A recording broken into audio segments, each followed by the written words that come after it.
All right, good afternoon. I guess I should say good evening at this point. It's been a very long day, a very tragic day in the District of Columbia, and we all are deeply saddened by the events of the day. We wanted to take this opportunity to brief you as much as we can. We really don't have a lot of new information as this investigation continues to unfold. We're still seeking the identity of the person who was identified as having been involved and been in a drab olive colored uniform, a man about 50, and you heard the description earlier of that person. Again, I want to extend on behalf of the entire city, those who are with us, our heartfelt condolences to the families of those who were killed in this horrific tragedy. We know that there are 13 fatalities at this stage, 12 of which occurred on the site, including the shooter, and then one of whom died at the hospital. Again, we don't have any known motive at this juncture. There are those who've asked us about whether terrorism was involved. We have no information that would suggest that that's the case at this point. And we will continue through the night, continue with this investigation, and obviously in the days and weeks ahead. I want to call upon, first of all, we'll do this in the same order as we did before. First of all, our Chief of the Metropolitan Police Department, Chief Kathy Lanier. Then we'll have our FBI representative. We'll have our Chief of the Park Police, and then our Congresswoman Eleanor Holmes Norton. Chief Lanier. The only thing additional we can add right now is that we are still continuing to ask our community to remain out of the area and shelter in place. We still are working diligently to either verify or clear whether we have that last additional person of interest out, whether they're going to be involved or not. That process is not complete. So this is still an active investigation. We still have a lot of law enforcement activity in the area, so please bear with us and ask that people stay out of the area until we give the all clear. I will also add that our officer from MPD is recovering. He does have serious injuries, but we know he's going to be okay, and I wanted to thank all of our community members who have shown an outpouring of support for our MPD family. So we do have the officer now who is stable, out of surgery and stable, and he's going to be okay. So traffic closures remain the same as before. They probably will remain closures across M Street throughout the night. This is going to be a little bit longer term investigation. I think once we clear that last suspect, whether that is going to be a person we're looking for or not, we'll have some additional of the closures lifted. But for right now, everything remains closed that was closed earlier, and this is still very active, so we're asking the shelter in place do remain. The moment we have additional information, we will push it out to the community and make sure that the press is updated. Thank you.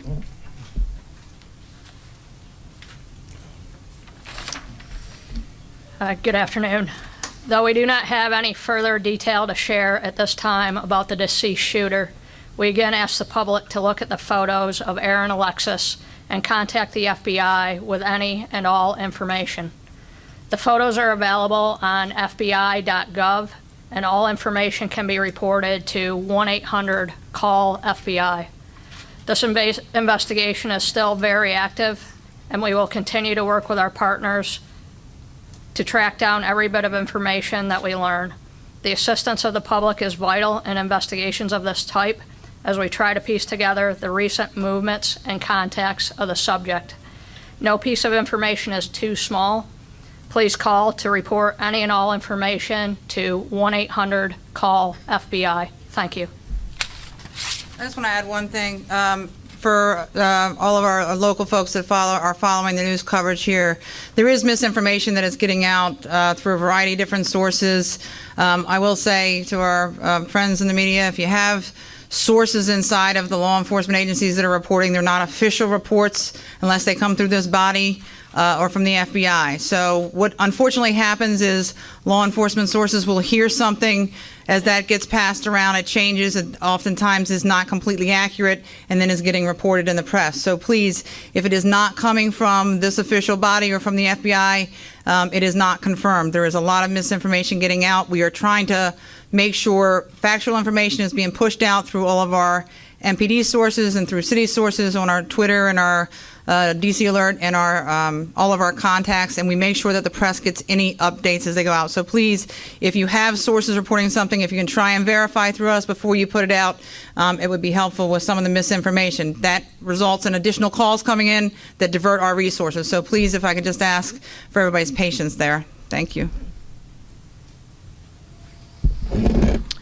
And a personal note at this point, that we're now in a support role as the United States Park Police. We were among the first responders this morning, but I wanted to thank the community who puts up with some disruption in the day when a tragedy like this happens and we have to reroute traffic or we don't have a lot of information initially. But as the day has gone on, our officers have been stopped on the street and said thank you to over and over again. So thank you for recognizing the heroics of officers who run towards danger every day and the aviators who plucked people off of the roof. It does make it very meaningful to them when they've had a day like today, and so thank you. Well, thank you, Chief, and let me thank the mayor and all who've gathered here several times, because by coming forward to give residents of the region information, you've done something very important. You have kept the fear level down. The fear rises when people don't have information and don't feel safe. This happens to be a thriving community of residents. This is not a place just for the large federal facilities you see here. When I go on the floor tomorrow evening, I'll remind the Congress that this shooting occurred in their neighborhood. This is the neighborhood of the Capitol of the United States, very close to Congress.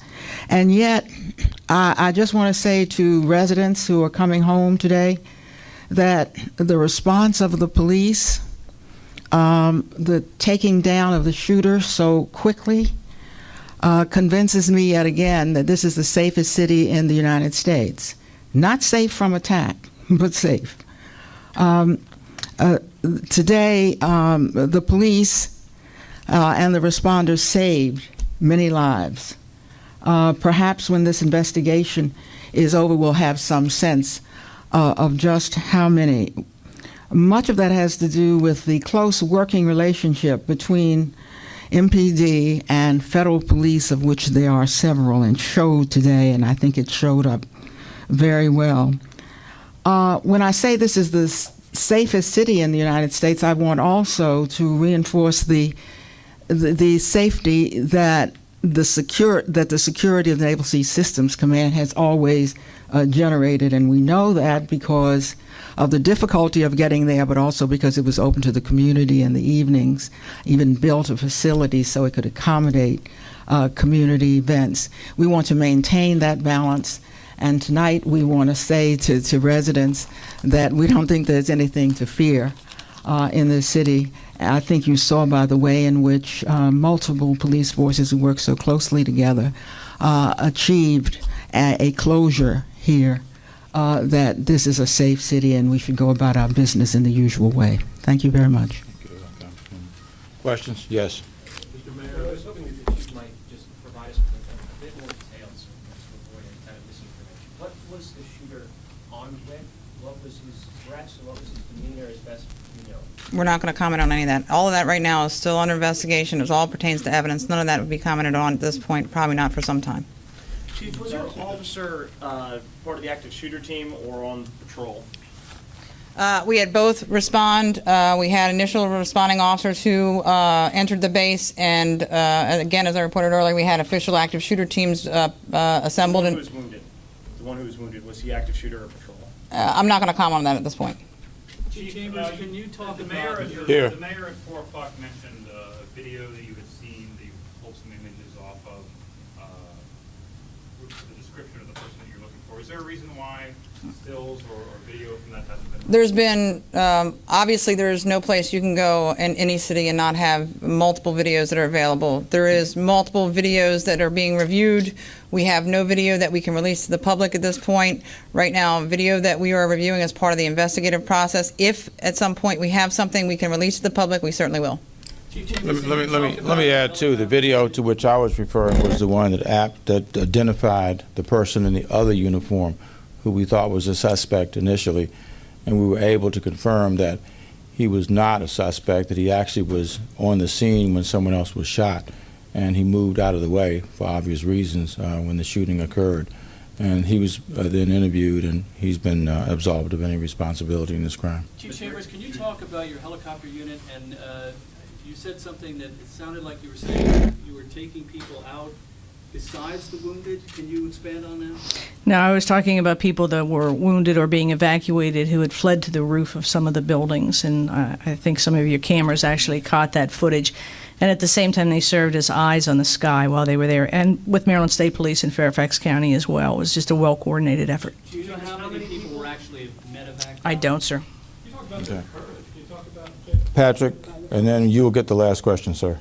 Mr. Mayor, have the family members of these victims been notified? Can you talk about how that process is working? No, they have not. We're still in the process of identifying who the victims are. So there is no information that's been fully confirmed at this stage. That process continues, and so we will identify the families, of course, first once we know fully who's been involved. Yes, sir. Are there still some Yes, sir. large sheltering in place in the Navy Yard? There are people still coming out of the Navy Yard. How many there remain there, I do not know at this stage. But as we were coming over, there were still some of them uniformed officers of the Navy who were coming out, getting on the bus. So there are people still there. Thank you all very much.